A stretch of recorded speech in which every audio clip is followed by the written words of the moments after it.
همونطوری که میدونید الان قسمت سوم تحلیل دروغ‌های بخش خبری 23 به عنوان پربیننده‌ترین بخش خبری 23 رو در کانال یوتیوب برنامه پشت پرده آغاز میکنیم و دو روزی هستش که این اتفاق افتاده. یک ایده جالب بود زده بود به سر من و گفتم که خبرها رو تحلیل بکنم. دوستان کامنت گذاشتن، مرسی، انرژی گرفتیم حسابی. و اگر نظری دارید، انتقادی دارید، حتما برای من کامنت بکنید. ما قصد داریم که بخشای خبری 23 رو تحلیل بکنیم، پشت پرده هاشو به شما بگیم و بگیم که مثلا این خبر که داره امروز پخش میشه چند روز آینده قراره چه اتفاقی بیفته که این خبر پخش شده. و صدا و سیمای ایران بخش خبری 23 خیلی پربیننده هستش و سیستم تصمیم گیرنده در داخل ایران روی بخش خبری 23 خیلی حساب میکنه، چون پربیننده هستش و خبرهایی رو تو ذهن مخاطب تزریق میکنه که پشت پردهش رو اگر بخوایم حالا نشون بدیم تو روزهای آینده و امروز قشنگ متوجه میشید حتی لحن گوینده ها هم تأثیر داره روی اینکه مخاطب ها بخوان چه جهتگیری خاصی رو دنبال بکنن. امروز خیلی سردبیرش حرکت باحالی زده بود و اخبار رو خیلی هوشمندانه کنار هم دیگه چیده که اگر پشت پرده هاشو به شما بگیم شاید خودتون هم براتون جالب باشه. لطفا کانال یوتیوب برام پشت پرده رو سابسکرایب کنید، ویدیو رو لایک کنید، حتی اگر خوشتون نمیاد از صدا و سیما ایران که ویدیو بالا بیاد و بقیه هم بتونن ببینن. خب آغاز میکنیم بخش خبری 23 12 مرداد 1197 قسمت سوم.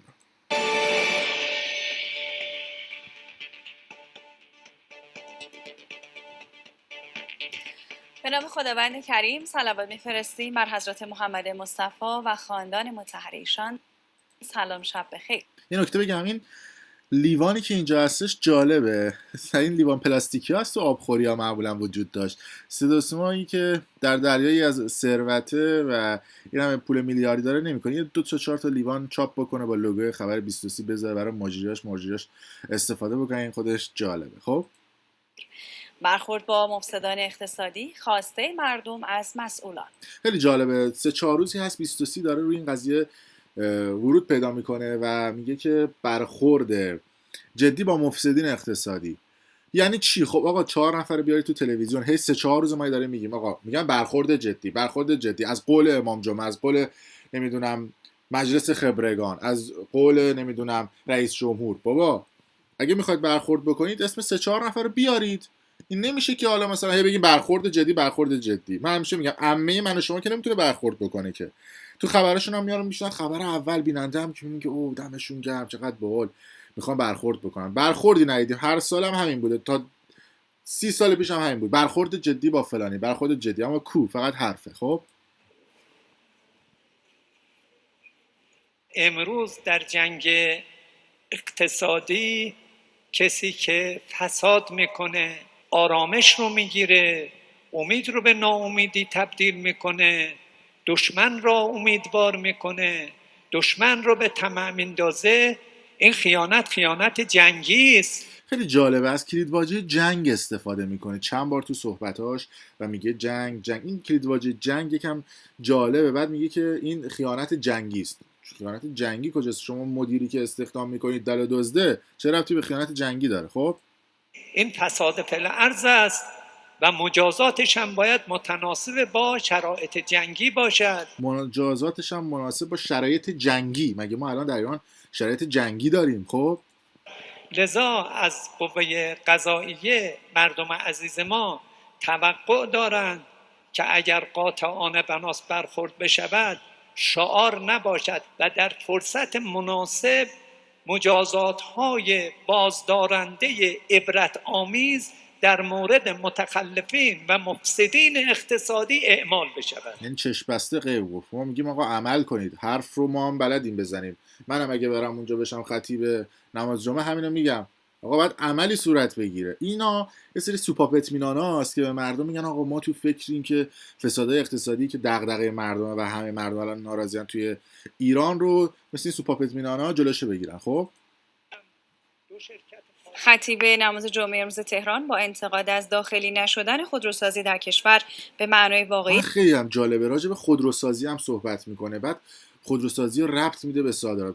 بعد میگه که ما مثلا بعد تو ایران تو بحث خودروسازی خودکفا بشیم. یعنی چی؟ یعنی داره پشت پرده یه آلارم میده آقا یه در خزانه باز، یه بودجه هست برای خودروسازی. اگه فردا روز شما شنیدید فلان جا کلنگ افتتاح مثلا فلان کارخونه خودروسازی رو زدن، تعجب نکنید. به جای اینکه بیان کارخونه خودروسازی مثل سایپا ایران خودرو رو آقا جریمه بکنن که آتش آشغال دست مردم ندن، میگن آقا ما زمینه این که بخوام خودروسازی رو خودکفا بکنیم داریم اما نمیکنیم، خودرو وارد میکنیم. بعد حالا جالب اینجاست میگه خودرو وارد شده و اقتصاد به هم ریخته. مثلا تا دیروز انگار مثلا ارز دولتی برای موبایل و ارز دولتی برای مثلا لپتاپ و این چیزا نبوده که فقط مثلا ارز دولتی برای خودرو فساد رو ایجاد کرده. گوش بدید. یک کلمه علت بسیاری از اتفاقات اقتصادی این روزهای کشور رو سوء مدیریت برخی مسئولان دونست و بر استفاده از نیروهای جهادی جوان تاکید کرد. در مسئله خودروسازی با این همه سابقه ما همچنان نگاه کنید از روی کاغذ هم داره میخونه، یعنی مشخصه که این دیتا ها بهشون داده شده و خطیب یک نماز جمعه عموما سعی میکنه که تفکراتی که وجود داره رو بگه، نه چیزی که از روی نوشته است. توجه بکنید چی میخونه. عینک هم زده و طبیعتا کسی که نوشته ای رو خودش نوشته باشه دیگه فکر نمیکنم نیاز به نوشتن. معمولا تیتر برداری میکنن خطیب ها به عنوان کسی که سخنورن و فکر کنم مهمترین تخصصشون باید سخنوری باشه. خب وابسته ایم، لذا تا مسئله تحریم مطرح میشه بازار خودرو متلاطم میشه. ببین بحث تحریم میاد وسط، بازار خودرو نیست، بازار ارز و سکه هم هست. میان مردم هدایت میکنن به سمت خودرو، بعد نمیاد بگه آقا ما صنعت خودروسازیمون فلجه. خب میگه بازار خودروسازیمون تلاطم توش ایجاد میشه. خب یعنی نمیدونم این کلیدواژه خودرو یعنی چی. این چه وضعیه؟ این چه هرج و مرجیه؟ تا یه صدایی بلند میشه هر کسی میتونه هر جور دلش میخواد با مردم بازی کنه، برای مردم مشکلات روانی روحی به هم ریختگی بازار درست بکنه. در مسئله موشک چطوری ما خودکفا شدیم؟ در مسئله ببینید کلیدواژه‌های جالبی استفاده میکنه، جنگ، موشک، اینا یکم فکر میکنم عجیب میتونه باشه برای خطیب نماز جمعه که معمولا استراتژی‌های هفته در نماز جمعه معمولا مطرح میشه. در خودرو هم اگر شما به بیگانگان تکیه نکنید، ما خودمون منابع فراوان انرژی داریم، ما مواد اولیه همه صنایع رو داریم. میگه ما مواد اولیه همه صنایع داریم. خب اگه داریم پس چرا داره واردات صورت میگیره؟ به نیروهای جوان جهادی رو بیارید و از اونها کمک بگیرید. میگه به نیروهای جوان جهادی، وزیرا و وزراتون همه بالای 60 سالن، به این جوونا به هیچ کدومشون فرصت نمیدید. بعد میگید روی به شما که خطیب نماز جمعه شما باید فشار بیاری به مسئولی. پاسخ کوتاه رئیس بانک مرکزی به وضعیت ارزی. رئیس کل بانک مرکزی میگه همراه با صاحب نظران کارشناسان. این هم خیلی جالبه دیگه. این رئیس بانک مرکزی اومده، آقای سیف درسته، آقای همتی، آقای سیف که رفت. خب آقای همتی میاد میگه که ما داریم بررسی میکنیم که یک راه حل خوب و متناسب با شرایط فعلی رو با توجه به صاحب نظران کارشناسان برای وضعیت ارزی پیدا بکنیم. شما که شدی رئیس بانک مرکزی باید از قبل پلن داشته باشی که بیای بشی، نه تازه بیای کلیدو بهت بدم بگیری بشینی اونجا بگی خب حالا ببینیم دنبال یه راه حل بگیریم. اینا یعنی چی؟ یعنی که مشخص شما با رانت و لابی اومدی شدی مدیر. قشنگ از نوع حرف زدن مشخصه دیگه. کسی که پلن داشته باشه دیگه لازم نیست بره با کسی صحبت بکنه، میاد اجرا میکنه. مدیر کارش اجراه. و مسئولان اقتصادی به طور تمام وقت در حال بررسی راه‌های برون رفت از وضعیت فعلی ارزیه. همتی در صفحه شخصیش در فضای مجازی نوشته دنبال یافتن بهترین راه با کمترین آثار منفی هستیم و دنبال راه هستیم، یعنی تا الان راهو پیدا نکردن. خب درباره ببینید سیستم اقتصادی چقدر داغونه مردم. مطمئن باشید که ارز و یورو در روزهای آینده بالا میره، چون اینا که تو همین آقای همتی که رئیس کل بانک مرکزی هنوز راه حل پیدا نکرده. این یعنی چی؟ یعنی آلارم به مافیا. این حرف یعنی آلارم به کسایی که تو بازار ارز و سکه دارن کار میکنن. فعلا کارتون رو بکنید، ما مردم سرگرم میکنیم آقا، فعلا دنبال راه حلی. از اون طرف یه خبر سوپاپ اطمینانی هم دادن، ما داریم برای مردم، بچه‌ها نگران نباشید، مردم نگران نباشید، ما داریم دنبال راه حل میگردیم. خب نتیجه‌ای که حاصل بشه اطلاع رسانی می‌کنیم. همزمان معاون وزیر صنعت، معدن و تجارت هم گفته دولت به این نتیجه رسیده که متقاضیان ارز رسمی باید دوباره ارزیابی بشن و برای دریافتش به معاونت‌های این وزارتخونه برن. میگه که متقاضیان باید دوباره بررسی بشن. پس تا قبل کی مدیر بوده؟ نمیدونم. پس تا قبل با چه نیت و قصدی شما ارز دادید؟ این یعنی چی؟ یعنی که خودشون متوجه شدن که لابی وجود داره، اما بررسی هم بشه باز به همونا میدن، چون معمولا آقازاده و فاضل آبزاده عرضه گرفته بودن دیگه. نکته بعدی هم که میگه آقا یه دریچه باز شده، میتونن هنوز یه عده بیان ارز دولتی بگیرن. خب رحمانی گفته وارد کننده های با سابقه در اولویت تخصیص ارز قرار می گیرند. وارد کننده های با سابقه یعنی چی؟ یعنی کسایی که تو طول 10 سال گذشته ارز در اختیارشون بوده، به سیستم اقتصادی کشور ضربه زدن، دوباره همونا میتونن بیان و ارز بگیرن و اولویت با همون هاست. به خاطر همینه ما هیچ وقت اقتصادمون رشد نمیکنه دیگه. قشنگ تو حرفاشون دارن میگن دیگه، میگه اونایی که با سابقه، پس اونایی که با سابقه الان زدن ترکوندن اقتصاد دیگه، دوباره میگن آزموده را آزمودن خطاست، اما برای اینا میگن آزموده را آزمودن پول توشه.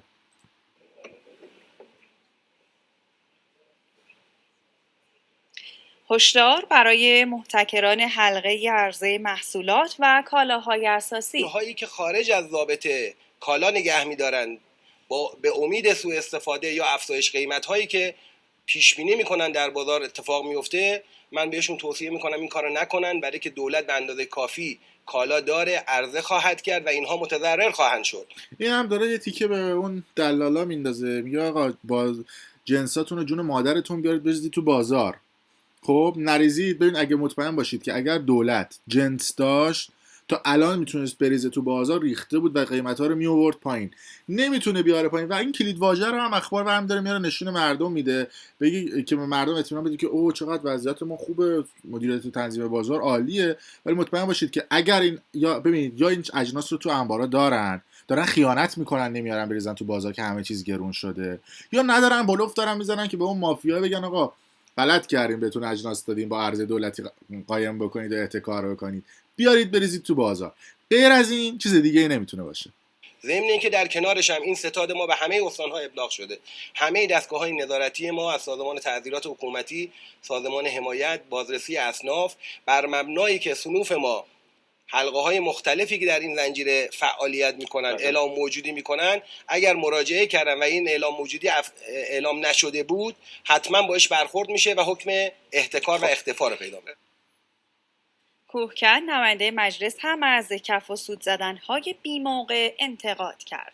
فرهنگ عمومی هر چیزی تا در حالت رکود هست سراغش نمیریم، تا شروع میشه قیمت ها افزایش پیدا کنه میریم سراغش. خب این نماینده مجلس هم خب فکر کنم چشم بسته غیب میگه، این که عدم کمکاری شماست. خب با این هفته خودتون میبرید زیر سوال، به خاطر اینکه ما خیلی سیستم اقتصادی درستی داریم. خب یعنی اگه طلا مثلا امروز 3.5 میلیون تومانه نخره، فردا طلا میشه 4 میلیون، به خاطر همین میره بخره. اونم به خاطر بی‌عرضگی نماینده‌های مجلسه، به خاطر بی‌عرضگی دولت. این یارو یک بی‌سواده، هنوز نمیدونه این حرفی که داره میزنه به ضرر خودشه. شما که نماینده مجلسی باید این قضیه رو مدیریت بکنی که مردم نرن. مردم وقت اساس تجربهشون کار میکنن دیگه، این ربطی به فرهنگ نداره. میگن اگه نخریم گرونتر میشه. تا بوده هم همین بوده، هیچ چیزی تو طول 40 سال گذشته گرون نشده که ارزون بشه. خب این معنیش اینه که تو فرهنگ عمومی ما کف و سوت میزنیم برای گران فروش. نظم کف و سوت نمیزنی، شما حمایت میکنی گران فروشو. 4 تا رو میوردید اعدام میکردید، مردم خیالشون راحت میشد. طرف یه کالایی رو افزایش قیمت میده، شب حساب میکنه 30% فروشش بیشتره، چه مردمی هستن. پس بازم جا داره که من چه کار کنم ببرم. دقیقاً داره یادم میده به بازاریا، میگه آقا جان من نفروشید، نگه دارید تا گرونتر بشه. میگن بهترین تبلیغ غیر مستقیمه دیگه، ضربه بزنید. برای در عریضمون توصیه کردن به مردم از این جهت جنبه روانی که آقا ما به عنوان مسئول توی وزارت صنعت معدن تجارت داریم به شما میگیم که کالاهای اساسی به اندازه کافی هست، نگران نباشید، تقاضا رو بالا به هر جهت نبرید. تیز شدن دندان طمع این بار در پمپ بنزین. خیلی جالبه این خبر، فوق‌العاده خبر حساب شده و باهوش و اطلاعاتیه. خیلی یه توضیح بهتون بدم. تو طول 1-2 هفته گذشته میدونید که کامیوندارا به حال اونایی که حمله سوخت میکردن اعتصاب کردن به خاطر میزان دستمزدشون یا سایر مسائل سیاسی که باش کار نداره. صدا و سیمای عریض طویل مهمترین بخش خبریش به عنوان 23 میاد 70 ثانیه از زمان یک خبر 15 دقیقه‌ایش رو، یعنی 1/15 تایم که باید یک خبری باشه که جنبه کشوری داشته باشه، اختصاص میده به خبر جایگاه سوختی که مثلا توی یک محله توی تهران بنزین معمولی نمیفروشه، بنزین سوپر داره میفروشه که الان خودش توضیح میده. اینجا میخواد یه ضربه بزنه به اون کسایی که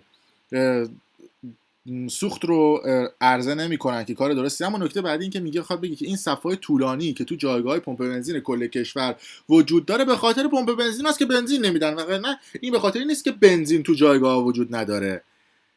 متوجه شدید؟ میگه که اون کسایی که جایگاه دارن سر مردم رو کلاه میذارن، نه اینکه توی جایگاه بنزین نیست. اینجوری میخواد یه آبی بریزه رو آتیش، بگی که داره مثلا این اتفاقات پشت پرده میفته. بعد حالا جالبه در ادامهش هم امروز هم توجه کنید جمعه است. خب میگه که حالا توضیح میده خودش، امروز در نظر بگیرید که جمعه است. میخوام این نکته جلوتر بهتون بگم. این کاملا میخوان بگن که وضعیت جایگاه کشور که این ترافیکا توی صفای بنزین هست به خاطر جایگاه داراست، نه به خاطر اعتصاب کامیونا. غیر مستقیم اینو به مردم میگن. صف طولانی بنزین، پمپ بنزین بزرگراه بابایی هستش. بزرگراه بابایی تهران هم میگه، انگار مثلا صدا و سیما فقط تهرانه. خب فقط با یک باجه یک قسمتش داره خدمت رسانی میکنه. علت صف طولانی هم همینه. بنزین معمولی نداریم. چرا؟ میگه نیست که مثلا اگه شما هم رفتید توی پمپ بنزین توی شهرستانی نبود، شما هم فکر کنید که داره مثلا جایگاه دار تخلف میکنه. حالا ممکنه یه دونه تخلف کرده باشه، چجور نسبت میدن خبرها رو، ببین پشت پرده چیه. خب مثلا نوشته بنزین معمولی موجود نیست، فقط بنزین سوپر. این جایگاه سوخت در بزرگراه شهید بابایی که از صبح امروز فقط با یک پمپ بنزین سوپر کار میکرد اخطار گرفته. ببینید امروز جمعه است، تمام ادارات تعطیلن. خب چجور این پمپ بنزین تونسته اخطار بگیره؟ و جالبتر این که این ادارجات و مدیران ادارجات روزهای عادی هم کار نمیکنن، حالا یه جمعه اخطار گرفته. خب با این تصاویر موضوع از شرکت پالایش و پخش فرورده‌های نفتی پیگیری کردیم و مشخص شد در این جایگاه به مقدار کافی بنزین یورو 4 وجود داره، ولی مالک برای اینکه می‌خواسته برای بارگیری دوباره بنزین سوپر در مخازنش جا باز کنه فقط بنزین سوپر میفروخته. شرکت پالایش و پخش فرورده‌های نفتی اعلام کرده بهره بردار تذکر شدید داده شده و قرار فردا، یعنی در اول گفت اخطار، حالا میگه تذکر. خب روز کاری تذکر کتبی هم ضمیمه پرونده مالک این پمپ بنزین بشه. مسئولان شرکت پالایش و پخش فرورده‌های نفتی هشدار دادن با پمپ بنزین‌های متخلف برخورد میشه. هشدار دادن با پمپ بنزین‌های متخلف، یعنی غیر مستقیم به کامیوندارها داره تیکه میندازه. خب چون کامیوندارهای حمل سوخت برای پمپ بنزین‌ها عموما کار میکنن دیگه.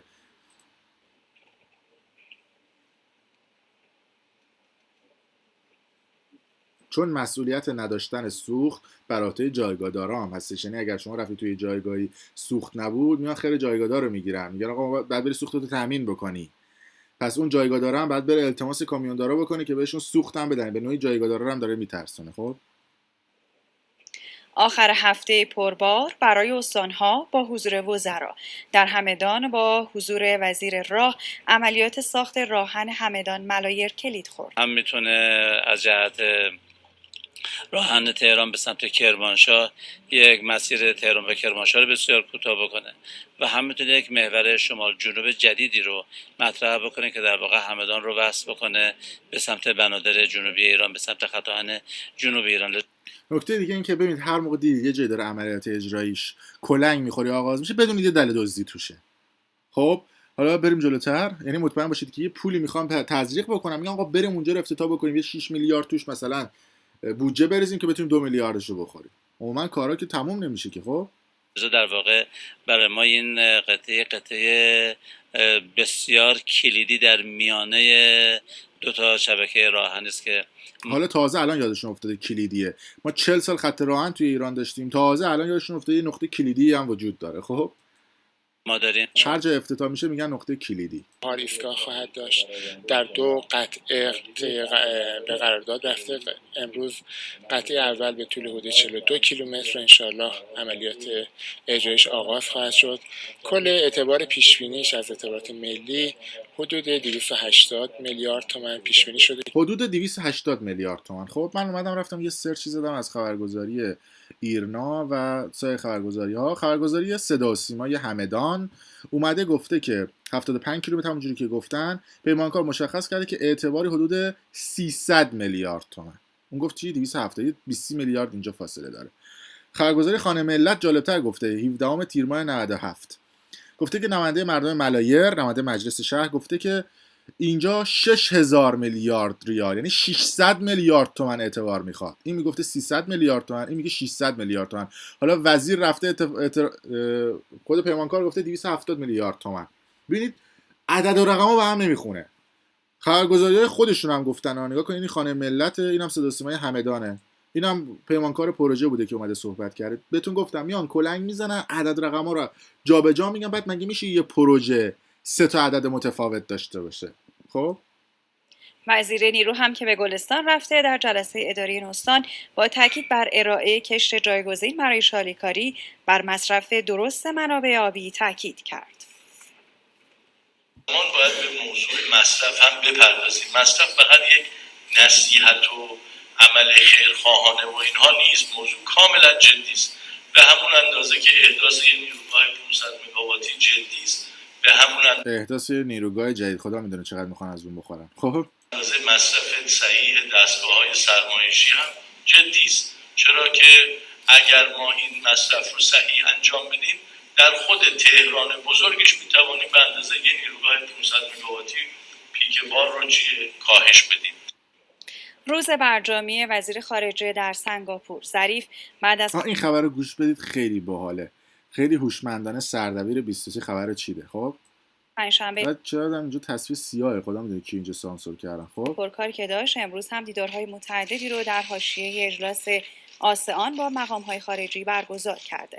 2 ملاقات اصلی برجامی وزیر خارجه با وانگی، همتای چینیش و ببین با همتای چینیش، گوش بدید، با همتای چینیش مذاکره کرد، نشسته صحبت کرده و موگرینی خانم موگرینی مسئول سیاست خارجی اتحادیه اروپا بود که ظریف در این دیدارها بر ضرورت بهره‌مندی ایران از برجام منهای آمریکا تأکید کرده. توجه کردید گفتش که با موگرینی دیدار کرد و وزیر امور خارجه چین. خب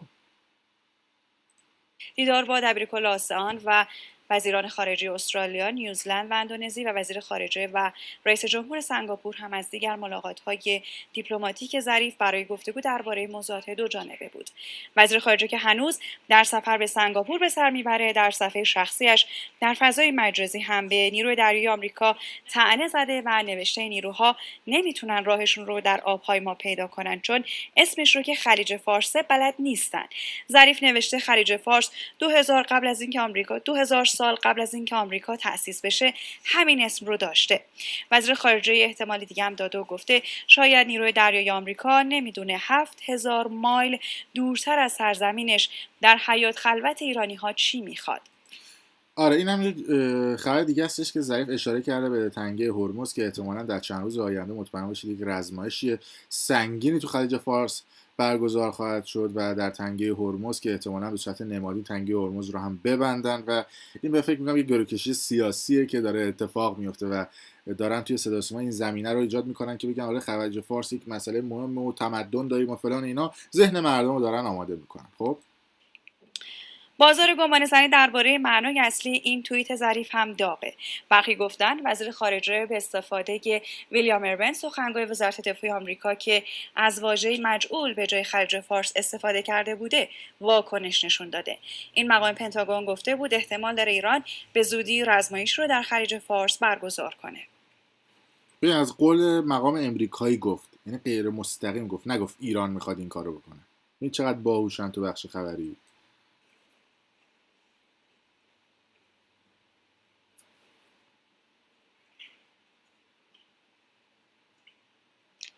شکست آمریکا در قطع واردات نفت ایران به چین. شبکه خبری بلومبرگ گزارش داد آمریکا نتونسته چین رو به کاهش واردات نفت از ایران قانع کنه. بازم نگاه کنید، یه خبر از چین رفت، یعنی امروز ما یک مذاکره با چینی‌ها داشتیم، بعد یه خبر برای اینکه ما چینی‌ها رو پروموت بکنیم و بیاریم بالا، تو بخش خبریمون رفتیم بالا که ما برای چی با چینی‌ها دیدار کردیم، به خاطر اینکه چینی‌ها میخوان تداوم همکاری با ایران داشته باشن. یعنی خبرها کاملا به هم دیگه وصله. سخنگوی وزارت خارجه چین گفته پکن قاطعانه در برابر تحریم‌های یکجانبه آمریکا علیه ایران ایستادگی و مناسبات تجاریش با تهران رو حفظ میکنه. یعنی مشخصه دیگه، تو دیدار رفتن با هم بستن، گفتن داداش این میلیارد بده، ما این میلیارد به وسیله میدیم و پشت پرده خدا میدونه حالا چه اتفاقاتی بین تجارم بیفته و این صحبت‌ها رو هم کرده. دیداره داشتید چجوری بود؟ وزیر خارجه چین هم بعد از دیدار امروزش با مسئول سیاست خارجی اتحادیه اروپا گفته چین و اتحادیه اروپا برای حفظ چندجانبه گرایی، مخالفت با یکجانبه گرایی و حفاظت از نگاه کنید دیدار وزیر امور خارجه چین با موگرینی رو نشون داد. فکر کن ایران با وزیر امور خارجه چین و موگرینی و مسئول سیاست خارجی اتحادیه اروپا دیدار کرده و ببین اینا همه مثل پازل به هم وصلن. خب نظام تجاری بین‌المللی مبتنی بر قانون کنار هم هستند. موگرینی هم تاکید کرده به جای جنگ‌های تجاری مخرب هوادار تجارت آزاد و عادلانه هستیم. در همین حال وزارت بازرگانی چین هم هشدار داده این کشور کاملا برای مقابله با تهدیدهای آمریکا درباره تشدید جنگ تجاری بین دو کشور آماده است و از جایگاه و منافع مردمش دفاع می‌کنه. فریاد مقاومت یمن علیه بیداد سعودی. یکی از مسخره ترین خبرهایی که همیشه صدا و سیما بهش میپردازه، فریاد یمنی. آخه یمن به ایران چه؟ فریاد اون کسایی که توی محله‌های پایین شهرهای مختلفن با فقر و بدبختی دارن زندگی میکنن رو شما پیگیری نمیکنید. یاد یمنی‌ها میافتید به خاطر اینکه شما با عربستان مشکل دارید میخواد گروکشی خبری بکنید. اصلا به نظر این خبر ارزش نداره من میخوام بهش بپردازم و میدم جلو که نرسم به این خبر و یه خبر بیام عقب‌تر که راجع به چیزه، یه دو سه تا خبره اصلا چرت و پرتا. اصلا سعی میکنم که اصلا تایم ویدیو رو به اینا اختصاص ندم چون مشخصه که پشت پرده اصلا هیچ کی اینا خوششون نمیاد. خب و 70 ثانیه با شب‌های پرشور تابستان زیر سقف آسمان جنوب ایران. اینم خبر رو خیلی هوشمندانه چیدن، خبر آبادان رو چیدن. میدونید که آبادان به جان که به معضل آبش بپردازن، به معضل تصفیه آبش بپردازن، به خوشنشینی میخوام بگن که آره همه چیز اوکیه، مردم آبادان و خرمشهر میرن لب ساحل بزنه به کوب عشق و حال، اصلا مشکلی ندارن دیگه. کاملا با یک خبر پوششی این ذهن و این تصور رو توی ذهن مخاطب میشونن که داره در آبادان و خرمشهر چه اتفاقات خوشگل و قشنگی به وجود میاد. گوش بدید. سلام، شب‌های خنک و با تراوت جنوبی. شب‌های خنک بابا الان 50% آبادان. من خودم بچه اهوازم، میدونم تو این فصل هوا چجوریه. خیلی خدا با این مجریش گوینده و این خبرنگارشون. خب آخر هفته باشه و لب کارون هم باشه، مگه میشه با خانواده نیای تفریح و گردش؟ با بچه‌ام اومدم بیرون از این هوا استفاده کنیم. خب آرامش داریم، امنیت داریم، چرا تفریح نکنیم؟ آرامش داریم، امنیت داریم. آره خب ورزشکارا از بله داریم، اصلا ما با این قضیه مشکل نداریم. دیالوگایی که استفاده میشه سیاسیه. رفقای سلفی بگیر هم یه سوی دیگه. هر هفته بلند میکنیم 120 کیلومتر میایم اینجا برای تفریح. از کجا؟ از رامشیر. سمبوسه و فلافل هم که همیشه هست، زمان و مکان. به اینم فلافل. خب بریم جلو دیگه. مشخص بود که این خبر پشت پردهش چی بوده و اتفاقات ما میگم چی ساخته. خب بریم علیکم جلو نکنیم. واقعا برو بهمون خیلی آخر شب هم یه چای و قهوه جنوبی برای رفع خستگی حسابی میچسبه. جایش دیگه اینجا یه نکته جالبم بگم راجع رسم و رسوم جنوبی‌ها بد نیست تو این خبر. شما وقتی قهوه میخورید و جلو اون کسی که میگیرید که میخواد برای شما قهوه بریزه، اگر قهوه رو تکون بدید، یعنی استکان رو تکون بدید، یعنی دیگه قهوه نمیخواد. ولی اگر تکون ندید اون هر دفعه برای شما اگر جلوش بگید هی برای شما قهوه میریزه. اینم رسم جنوبی بود، گفتم بهتون بگم. ربطی به خبر نداشت ولی گفتم برای اطلاعاتتون میتون خوبه. شما خالی.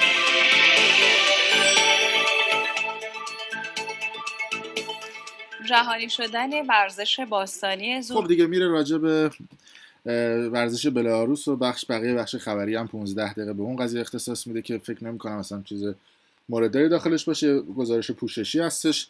همونجوری هم که گفتم ویدیوی ما 30 دقیقه هستش. حتما اگر نظری دارید کامنت بکنید. یک ایده هستش من هر شب دارم اون رو انجام میدم. امیدوارم که خوشتون بیاد. لطفا لایک بکنید، برای دوستان خودتون به اشتراک بذارید و این اتفاقات عجیب و این دروغ‌های لاکچری هستش که داره پشت پرده اتفاق میفته. مرسی که با ما بودید.